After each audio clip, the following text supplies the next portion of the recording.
Hey guys, and welcome to Rough Gear Review. Tonight we're going to have a quick look at yesterday's court decision and how it pertains to the California Handgun Roster.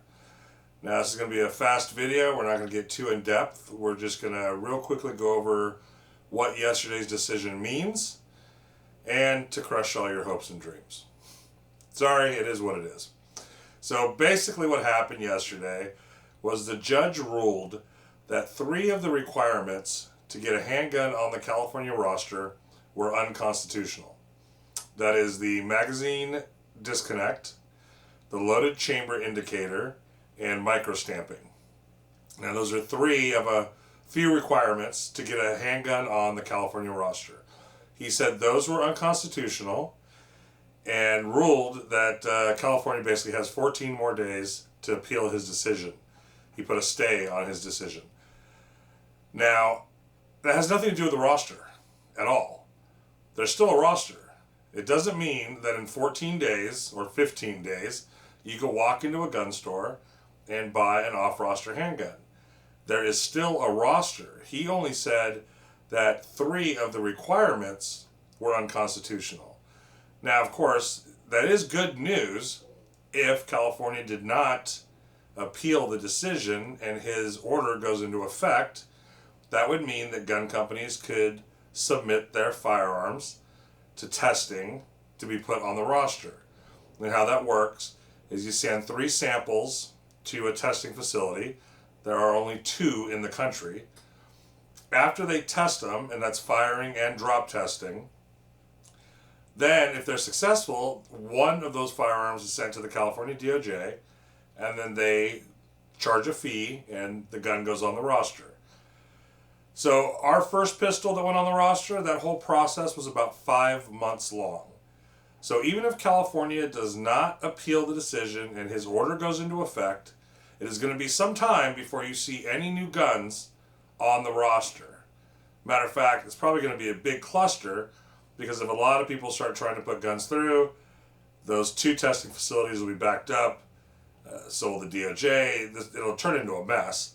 But I would guess if they don't appeal it, you're looking at 6 months to a year before you start seeing guns go on the roster. Now, we all know that California is going to appeal this decision. I've been here 51 years. I've never seen them not appeal a 2A decision. They're probably going to wait till the last minute, or maybe they put it in earlier. But they had 14 days to write a pretty good appeal.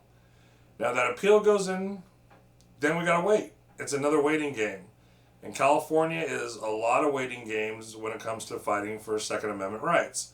These are all baby steps. They're steps in the right direction.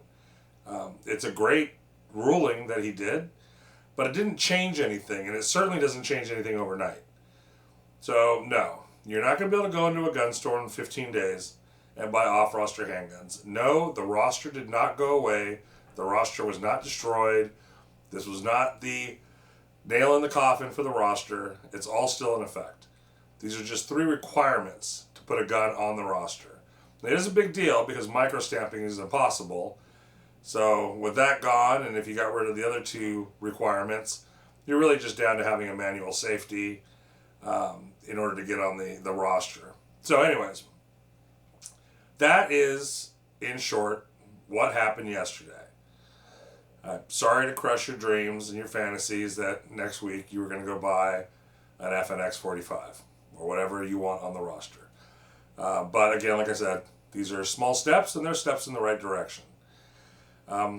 With that said, we did watch a few videos yesterday and a lot of the headlines weren't warranted. A lot of clickbait, it seemed, on there. And we started this back in 2013. Actually, originally it was 2010, and we had a website where we wrote articles.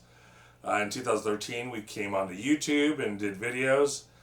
Did really well until about 2016. The YouTube did the purge, and a lot of our instructional videos were taken down. A lot of our videos were just disappeared overnight.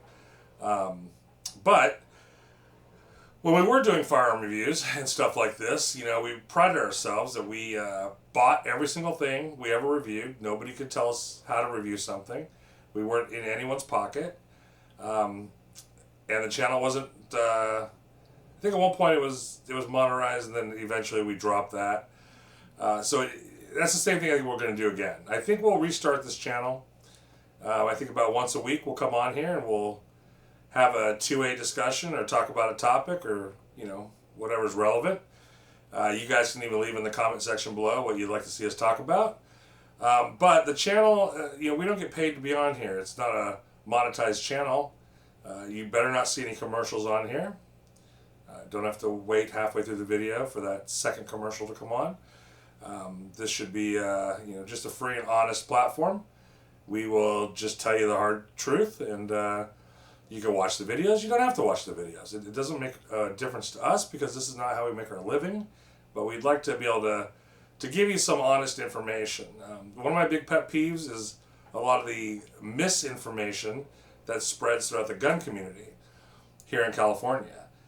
And it's amazing. It's gun shops a lot of the times that spread this bad info. I've had, after our gun went on the roster, I had owners of gun shops telling me it was illegal. Our magazine that went with our gun is a riveted 1030 round mag. And I had multiple shops tell me that that was 100% illegal. And then they lied through their teeth.